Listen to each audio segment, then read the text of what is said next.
We now worked in earnest, and never did I pass 10 minutes of more intense excitement.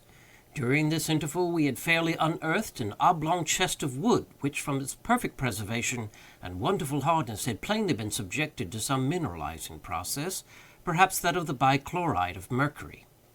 This box was 3 feet and a half long, 3 feet broad, and 2.5 feet deep.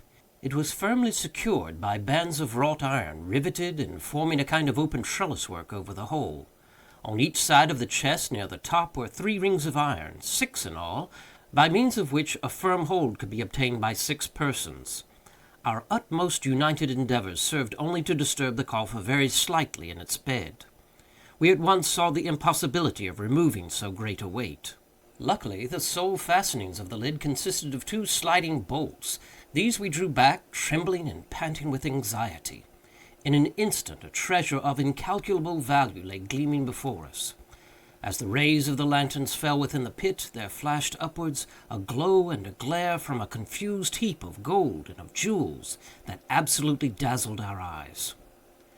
I shall not pretend to describe the feelings with which I gazed. Amazement was, of course, predominant. Legrand appeared exhausted with excitement, and spoke very few words. Jupiter's countenance wore for some minutes as deadly a pallor as it is possible, in nature of things, for any negro's visage to assume. He seemed stupefied, thunderstricken. Presently he fell upon his knees in the pit, and burying his naked arms up to the elbows in gold, let them there remain, as if enjoying the luxury of a bath. At length, with a deep sigh, he exclaimed, as if in soliloquy, "And dis all come of de goole-bug, de putty goole-bug, de poor little goole-bug what I boozed in dat savage kind of style. Ain't you shamed of yourself, nigger? Answer me dat." It became necessary at last that I should arouse both master and valet to the expediency of removing the treasure. It was growing late, and behooved us to make exertion, that we might get everything housed before daylight. It was difficult to say what should be done, and much time was spent in deliberation, so confused were the ideas of all. We finally lightened the box by removing 2/3 of its contents, when we were enabled, with some trouble, to raise it from the hole. The articles taken out were deposited among the brambles, and the dog left to guard them, with strict orders from Jupiter neither, upon any pretence, to stir from the spot, nor to open his mouth until our return. We then hurriedly made for home with the chest, reaching the hut in safety, but after excessive toil, at 1 o'clock in the morning. Worn out as we were, it was not in human nature to do more immediately. We rested until 2 and had supper, starting for the hills immediately afterwards, armed with 3 stout sacks, which, by good luck, were upon the premises. A little before 4 we arrived at the pit, divided the remainder of the booty as equally as might be among us, and, leaving the holes unfilled, again set out for the hut, at which, for the 2nd time, we deposited our golden burthens, just as the first faint streaks of the dawn gleamed from over the tree-tops in the east. We were now thoroughly broken down, but the intense excitement of the time denied us repose. After an unquiet slumber of some 3 or 4 hours' duration, we arose as if by preconcert to make examination of our treasure. The chest had been full to the brim, and we spent the whole day and the greater part of the next night in a scrutiny of its contents. There had been nothing like order or arrangement. Everything had been heaped in promiscuously. Having assorted all with care, we found ourselves possessed of even vaster wealth than we had at first supposed. In coin there was rather more than $450,000, estimating the value of the pieces, as accurately as we could, by the tables of the period. There was not a particle of silver. All was gold of antique date and of great variety, French, Spanish, and German money, and a few English guineas, and some counters, of which we had never seen specimens before. There were several very large and heavy coins, so worn that we could make nothing of their inscriptions. There was no American money. The value of the jewels we found more difficulty in estimating. There were diamonds, some of them exceedingly large and fine, 110 in all, and not one of them small, 18 rubies of remarkable brilliancy, 310 emeralds, all very beautiful, and 21 sapphires with an opal.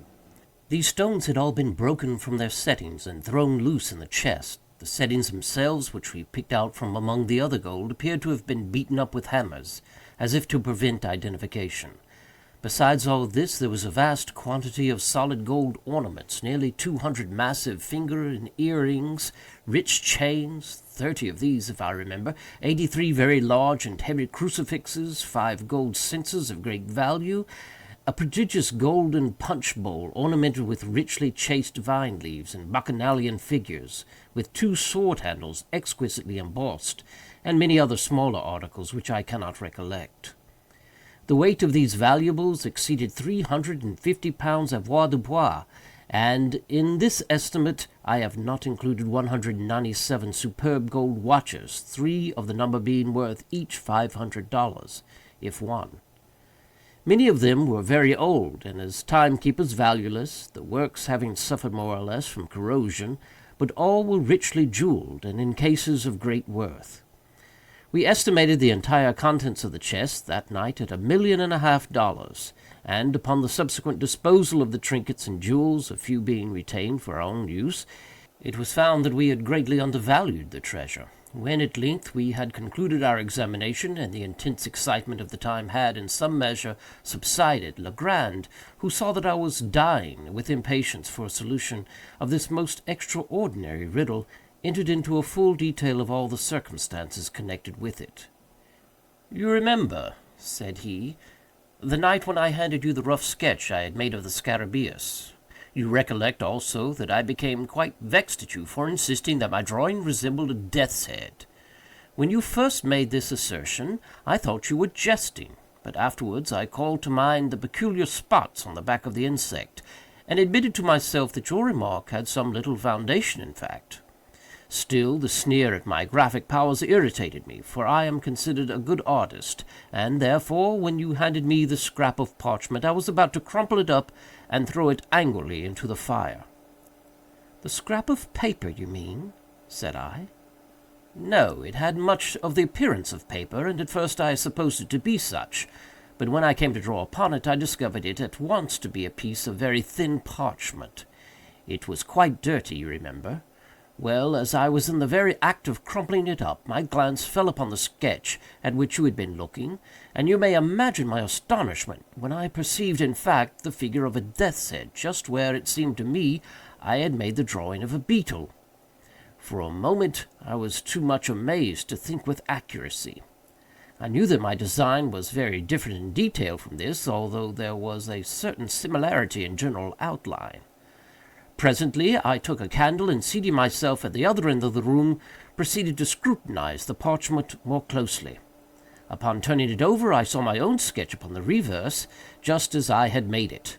My first idea now was mere surprise at the really remarkable similarity of outline, at the singular coincidence involved in the fact that, unknown to me, there should have been a skull on the other side of the parchment, immediately beneath my figure of the scarabæus, and that this skull, not only in outline but in size, should so closely resemble my drawing. I say the singularity of this coincidence absolutely stupefied me for a time. This is the usual effect of such coincidences. The mind struggles to establish a connection, a sequence of cause and effect, and, being unable to do so, suffers a species of temporary paralysis. But when I recovered from this stupor, there dawned upon me gradually a conviction which startled me even more than the coincidence. I began distinctly, positively to remember that there had been no drawing upon the parchment when I made my sketch of the scarabæus.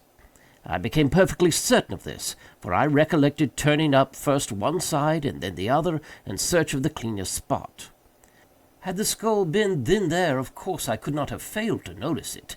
Here was indeed a mystery which I felt it impossible to explain, but even at that early moment there seemed to glimmer faintly within the most remote and secret chambers of my intellect a glow-worm-like conception of that truth which last night's adventure brought to so magnificent a demonstration. I arose at once, and putting the parchment securely away, dismissed all farther recollection until I should be alone.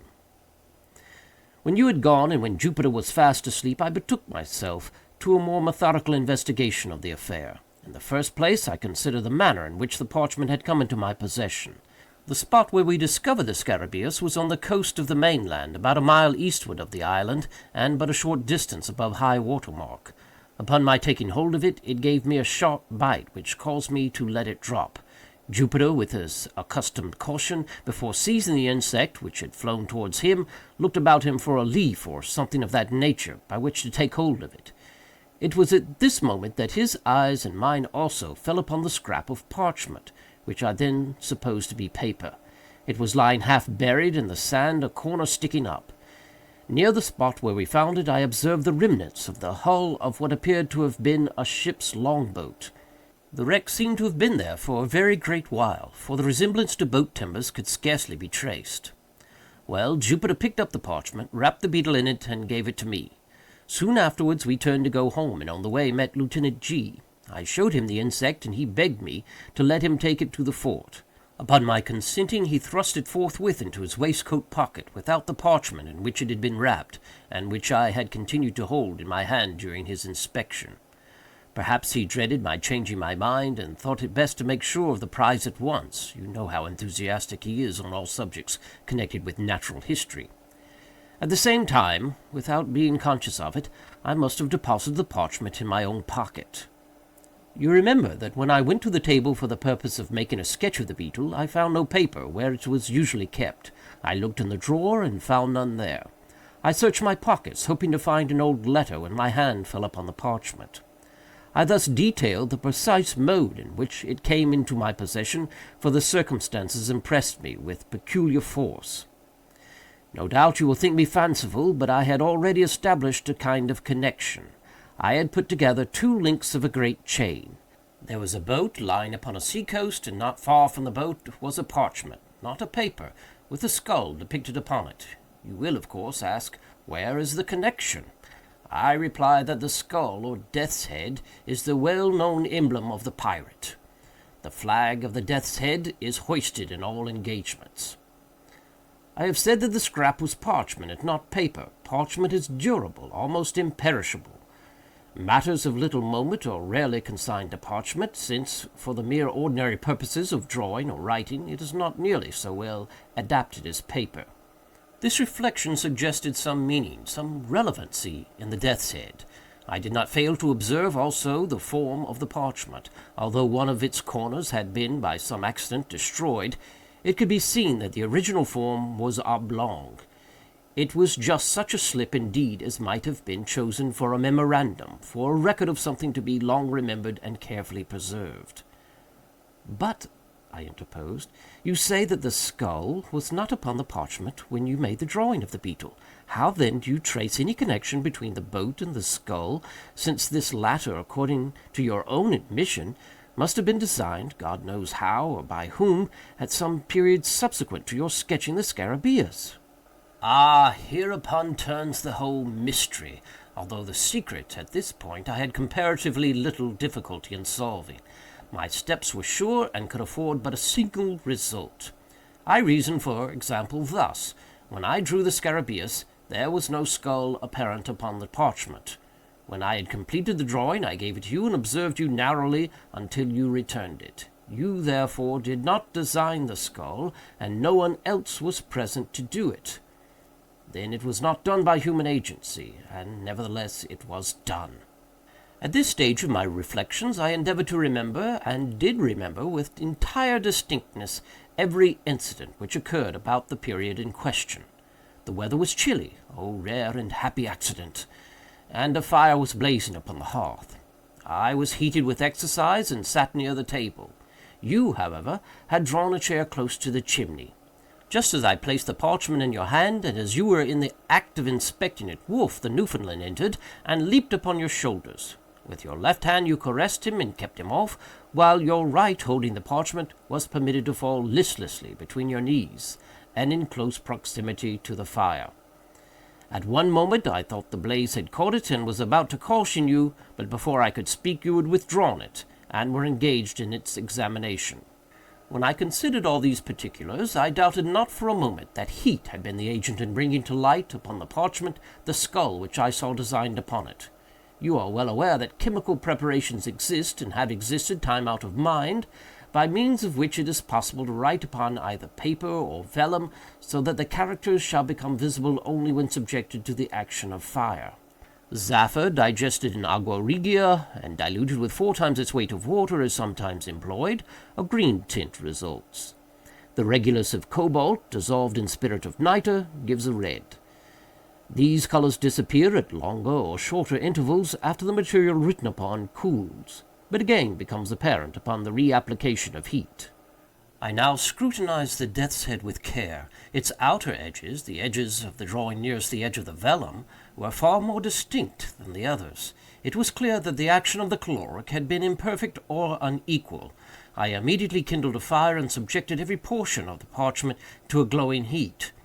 At first, the only effect was the strengthening of the faint lines in the skull, but upon persevering in the experiment, there became visible at the corner of the slip, diagonally opposite to the spot in which the death's head was delineated, the figure of what I at first supposed to be a goat.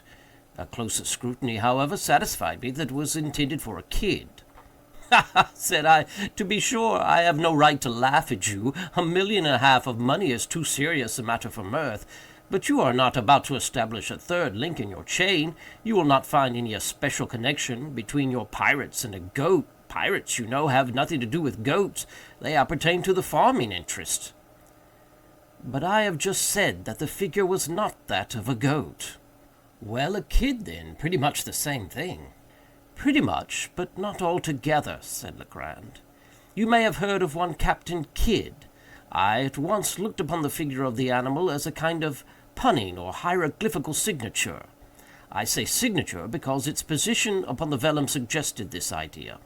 The death's head at the corner diagonally opposite had in the same manner the air of a stamp or seal, but I was sorely put out by the absence of all else, of the body to my imagined instrument, of the text for my context." "I presume you expected to find a letter between the stamp and the signature." "Something of that kind. The fact is, I felt irresistibly impressed with a presentiment of some vast good fortune impending. I can scarcely say why. Perhaps, after all, it was rather a desire than an actual belief. But do you know that Jupiter's silly words about the bug being of solid gold had a remarkable effect upon my fancy? And then the series of accidents and coincidences. These were so very extraordinary. Do you observe how mere an accident it was that these events should have occurred upon the sole day of all the year in which it has been, or may be, sufficiently cool for fire, and that without the fire, or without the intervention of the dog at the precise moment in which he appeared, I should never have become aware of the death's head, and so never the possessor of the treasure? But proceed. I am all impatience." "Well, you have heard, of course, the many stories current, the thousand vague rumors afloat about money buried somewhere upon the Atlantic coast by Kidd and his associates. These rumors must have had some foundation in fact, and that the rumors have existed so long and so continuous could have resulted, it appeared to me, only from the circumstance of the buried treasure still remaining entombed. Had Kidd concealed his plunder for a time, and afterwards reclaimed it, the rumors would scarcely have reached us in their present unvarying form. You will observe that the stories told are all about money-seekers, not about money-finders. Had the pirate recovered his money, there the affair would have dropped. It seemed to me that some accident, say the loss of a memorandum indicating its locality, had deprived him of the means of recovering it, and that this accident had become known to his followers, who otherwise might never have heard that treasure had been concealed at all, and who, busying themselves in vain, because unguided attempts to regain it had given first birth and then universal currency to the reports which are now so common. Have you ever heard of any important treasure being unearthed along the coast? Never. But that Kidd's accumulations were immense is well known. I took it for granted, therefore, that the earth still held them, and you will scarcely be surprised when I tell you that I felt a hope, nearly amounting to certainty, that the parchment so strangely found involved a lost record of the place of deposit." "But how did you proceed?" "I held the vellum again to the fire, after increasing the heat, but nothing appeared. I now thought it possible that the coating of dirt might have something to do with the failure, so I carefully rinsed the parchment by pouring warm water over it, and having done this, I placed it in a tin pan with the skull downwards, and put the pan upon a furnace of lighted charcoal. In a few minutes, the pan having become thoroughly heated, I removed the slip, and to my inexpressible joy found it spotted in several places with what appeared to be figures arranged in lines. Again I placed it in the pan and suffered it to remain another minute. Upon taking it off, the whole was just as you see it now." Here Legrand, having reheated the parchment, submitted it to my inspection. The following characters were rudely traced, in a red tint, between the death's head and the goat: 5 3 double dagger 305 close parenthesis 6 asterisk semicolon 4826 close parenthesis 4 double dagger close parenthesis 4 double dagger semicolon 806 asterisk semicolon 48 double dagger 8 pilcrow 60 close parenthesis 85 semicolon 1 hyphen open parenthesis semicolon colon asterisk 8 hyphen 83 open parenthesis 88 close parenthesis 5 asterisk double dagger semicolon 46 open parenthesis semicolon 88 asterisk 96 asterisk question mark semicolon 8 close parenthesis, asterisk, double dagger, open parenthesis, semicolon 4, 8, 5, close parenthesis, semicolon 5, asterisk, dagger 2, colon, asterisk, double dagger, open parenthesis, semicolon 4, 9, 5, 6, asterisk 2, open parenthesis, 5, asterisk, hyphen 4, close parenthesis, 8, pilcrow, 8, asterisk, semicolon 40692.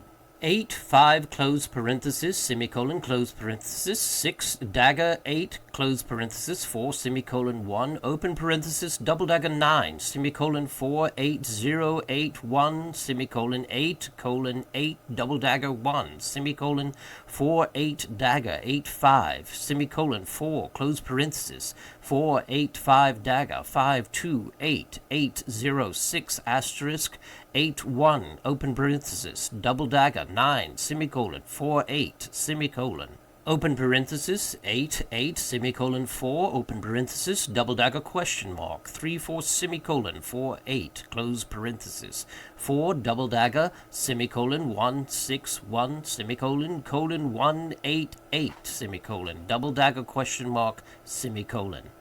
"But," said I, returning him the slip, "I am as much in the dark as ever. Were all the jewels of Golconda awaiting me upon my solution of this enigma, I am quite sure that I should be unable to earn them." "And yet," said Legrand, "the solution is by no means so difficult as you might be led to imagine from the first hasty inspection of the characters. These characters, as any one might readily guess, form a cipher. That is to say, they convey a meaning. But then, from what is known of Kidd, I could not suppose him capable of constructing any of the more abstruse cryptographs. I made up my mind at once that this was of a simple species, such, however, as would appear to the crude intellect of the sailor absolutely insoluble without the key." "And you really solved it?" "Readily. I have solved others of an abstruseness 10,000 times greater.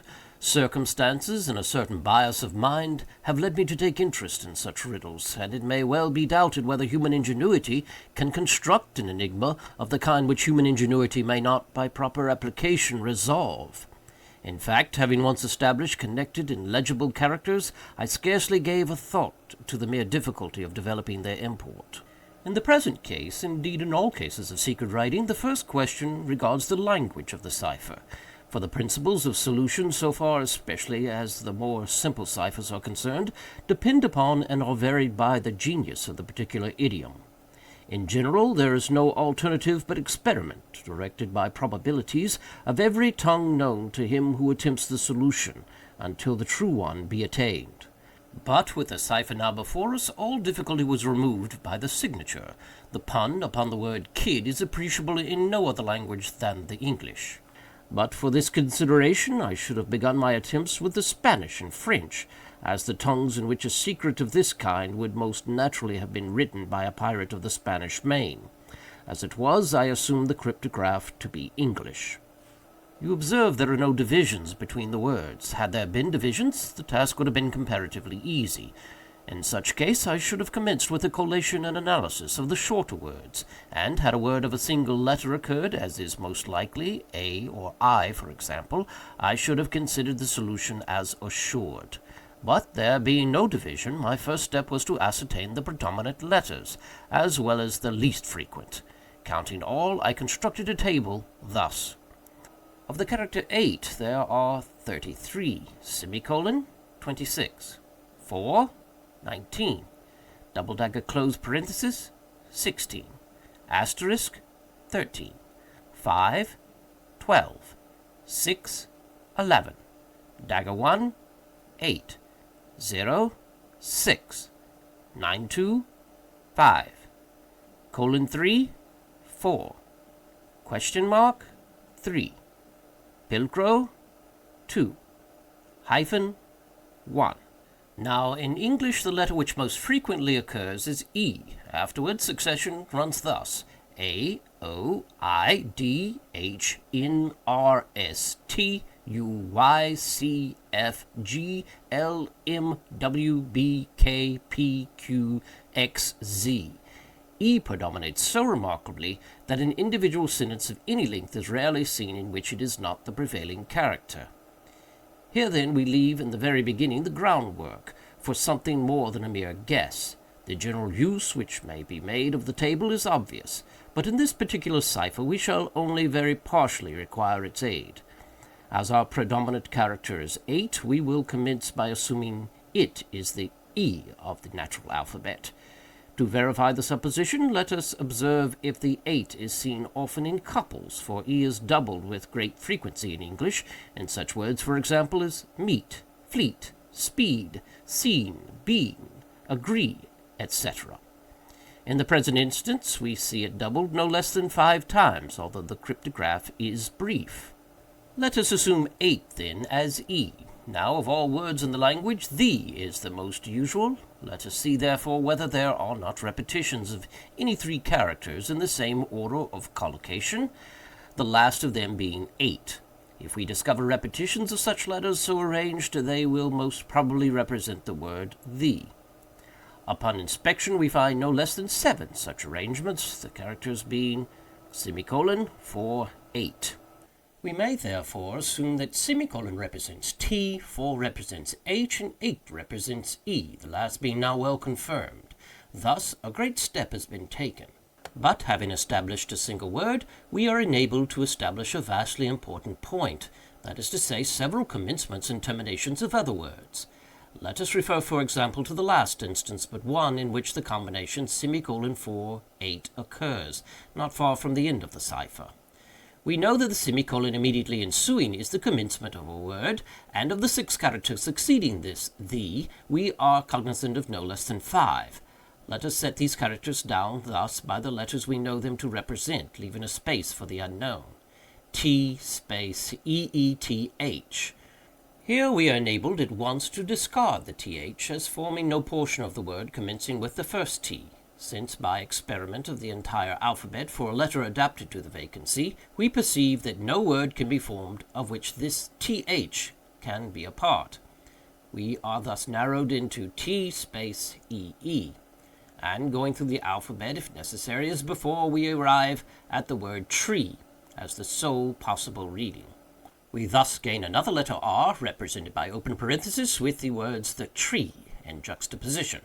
Looking beyond these words for a short distance, we again see the combination semicolon 4, 8, and employ it by way of termination to what immediately precedes.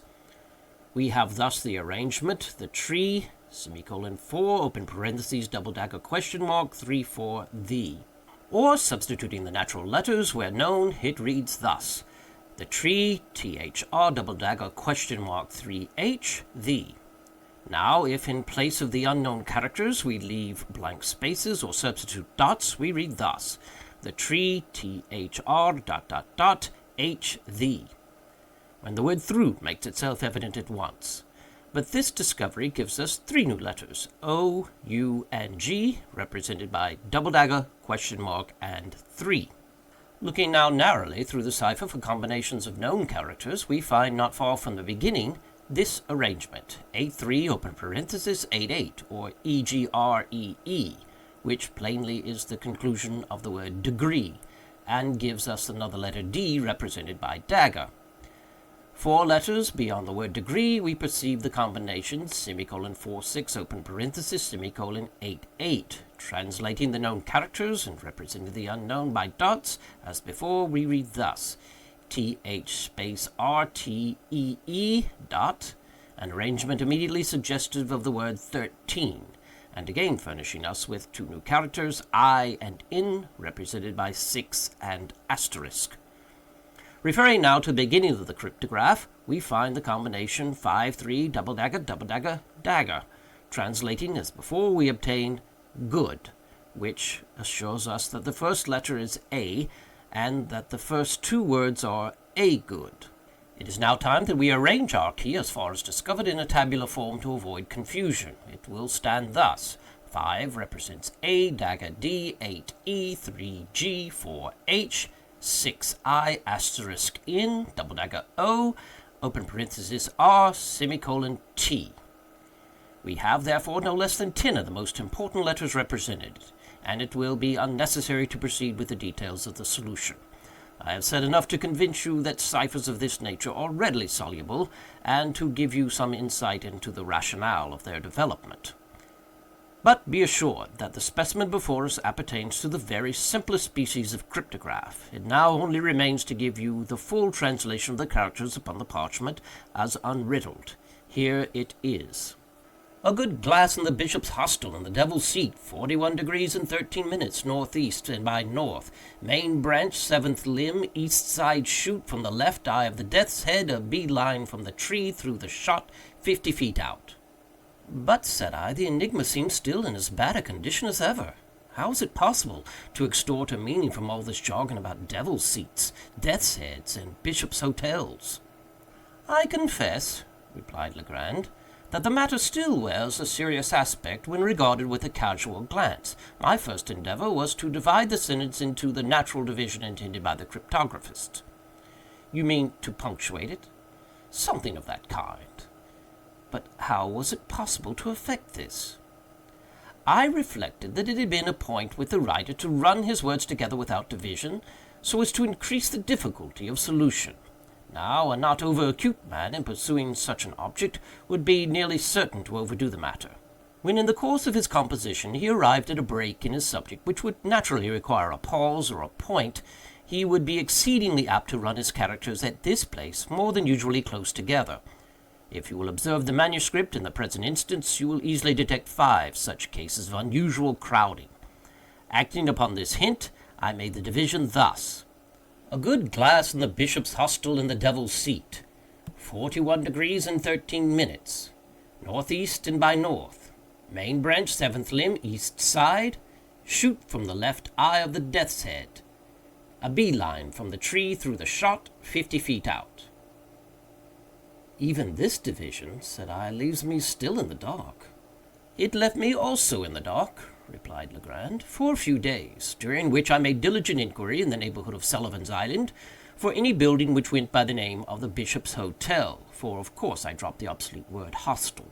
Gaining no information on the subject, I was on the point of extending my sphere of search, and proceeding in a more systematic manner, when one morning it entered into my head quite suddenly that this Bishop's Hostel might have some reference to an old family of the name of Bessop, which, time out of mind, had held possession of an ancient manor house about 4 miles to the northward of the island. I accordingly went over to the plantation and reinstituted my inquiries among the older negroes of the place. At length, one of the most aged of the women said that she had heard of such a place as Bessop's Castle, and thought that she could guide me to it, but that it was not a castle, nor a tavern, but a high rock. I offered to pay her well for her trouble, and after some demur, she consented to accompany me to the spot. We found it without much difficulty, when, dismissing her, I proceeded to examine the place. The castle consisted of an irregular assemblage of cliffs and rocks, one of the latter being quite remarkable for its height, as well as for its insulated and artificial appearance. I clambered to its apex, and then felt much at a loss as to what should be next done. While I was busied in reflection, my eyes fell upon a narrow ledge in the eastern face of the rock, perhaps a yard below the summit upon which I stood. This ledge projected about 18 inches, and was not more than a foot wide, while a niche in the cliff just above it gave it a rude resemblance to one of the hollow-backed chairs used by our ancestors. I made no doubt that here was the devil's seat alluded to in the manuscript, and now I seemed to grasp the full secret of the riddle. The good glass, I knew, could have reference to nothing but a telescope, for the word glass is rarely employed in any other sense by seamen. Now here, I at once saw, was a telescope to be used, and a definite point of view, admitting no variation, from which to use it. Nor did I hesitate to believe that the phrases 41 degrees and 13 minutes, and northeast and by north, were intended as directions for the leveling of the glass. Greatly excited by these discoveries, I hurried home, procured a telescope, and returned to the rock. I let myself down to the ledge, and found that it was impossible to retain a seat upon it, except in one particular position. This fact confirmed my preconceived idea. I proceeded to use the glass. Of course, the 41 degrees and 13 minutes could allude to nothing but elevation above the visible horizon, since the horizontal direction was clearly indicated by the words northeast and by north. This latter direction I at once established by means of a pocket compass. Then, pointing the glass as nearly at an angle of 41 degrees of elevation as I could do it by guess, I moved it cautiously up or down until my attention was arrested by a circular rift or opening in the foliage of a large tree that overtopped its fellows in the distance. In the center of this rift I perceived a white spot, but could not at first distinguish what it was. Adjusting the focus of the telescope, I again looked, and now made it out to be a human skull. Upon this discovery, I was so sanguine as to consider the enigma solved, for the phrase main branch, seventh limb, east side, could refer only to the position of the skull upon the tree, while shoot from the left eye of the death's head admitted also of but one interpretation in regard to a search for buried treasure. I perceived that the design was to drop a bullet from the left eye of the skull, and that a bee-line, or in other words, a straight line, drawn from the nearest point of the trunk through the shot, or the spot where the bullet fell, and thence extended to a distance of 50 feet, would indicate a definite point, and beneath this point I thought it at least possible that a deposit of value lay concealed. All this, I said, is exceedingly clear, and although ingenious, still simple and explicit. When you left the Bishop's Hotel, what then? Why, having carefully taken the bearings of the tree, I turned homewards. The instant that I left the devil's seat, however, the circular rift vanished, nor could I get a glimpse of it afterwards, turn as I would. What seems to me the chief ingenuity in this whole business is the fact, for repeated experiment has convinced me it is a fact, that the circular opening in question is visible from no other attainable point of view than that afforded by the narrow ledge upon the face of the rock. In this expedition to the Bishop's Hotel, I had been attended by Jupiter, who had no doubt observed for some weeks past the abstraction of my demeanor, and took especial care not to leave me alone. But on the next day, getting up very early, I contrived to give him the slip, and went into the hills in search of the tree. After much toil, I found it. When I came home at night, my valet proposed to give me a flogging. With the rest of the adventure, I believe you are as well acquainted as myself. I suppose, said I, you missed the spot in the first attempt at digging through Jupiter's stupidity, in letting the bug fall through the right instead of through the left eye of the skull. Precisely.